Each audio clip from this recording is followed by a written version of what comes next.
শ্ৰদ্ধেয় driver বন্ধুসকল সবাইকে আমাৰ সংগ্ৰামী অভিনন্দন। আজি ডালমিয়া সিমেন্ট কোম্পানী জন্ম লগ্নৰ পৰা থলুৱাসকলে তেওঁলোকক মাটি দিছে,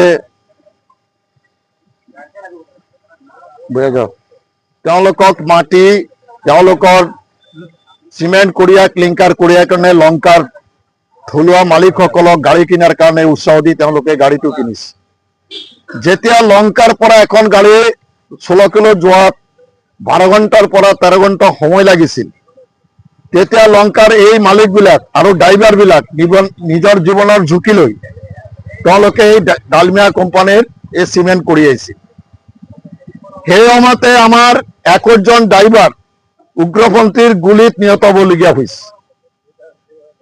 তথাপি আমাৰ ড্ৰাইভাৰ বন্ধুসকলক গাড়ীৰ মালিকবিলাক ডালমিয়াৰ ব্যৱসা বন্ধ কৰিবলৈ দিয়া নাছিলে।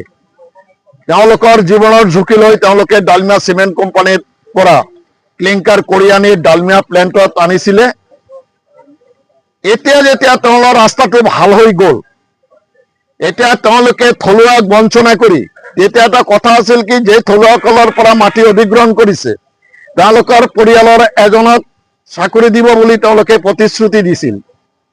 কিন্তু আজিলৈকে বোধহয় 100ৰ ভিতৰত 5 জনৰ চাকৰি পোৱা নাই, 100 পৰিয়ালৰ ভিতৰত 5 জনৰ।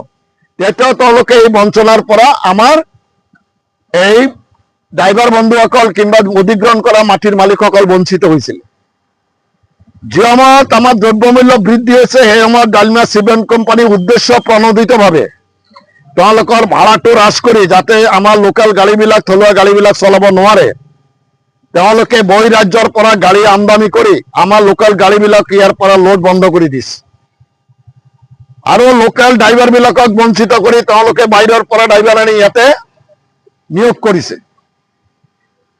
600 মালিক গাড়ী কিনাৰ এতিয়া বিভিন্ন ফাইনেন্স কোম্পানীত তেওঁলোকৰ যেটো EMI আছে, এই EMI বিলাক দিব নোৱাৰে কাৰণে ইতিমধ্যে কেইজনমান, একটু পৰে আমি বাইট দিতেছি, EMI দিব নোৱাৰাৰ কাৰণে কোম্পানী গাড়ী কিছুমান টানি লৈ গৈছে। এটাই মানুহজন যদি তাতে 2 লাখ টকা ইনভেস্ট কৰিছে আৰু 3 লাখ টকা পাবলগীয়া আছে, গাড়ীখনৰ দাম 12 লাখ আছে, এটা ফাইনেন্স কোম্পানী টানি লৈ গ'ল, তেওঁলোকে 1 পইচা নাপায়। নিজৰ যেটো ইনভেস্টিং টকা আছে সেইখিনিও গ'ল, আৰু যিখিনি ফাইনেন্স কোম্পানীত গ'ল তেওঁলোকে আৰু পইচা নিদিয়ে। এনেকুৱা অৱস্থাত লংকাৰ মালিক আৰু ড্ৰাইভাৰসকল নিজৰ আত্মসন্মানৰ পথ বাছি লোৱাৰ বাহিৰত আন কোনো ধৰণৰ ৰাস্তা নাই। আমি বাৰে বাৰে ডালমিয়া সিমেন্ট কোম্পানীৰ লগত আলোচনা পাতিছো, প্ৰশাসনৰ লগত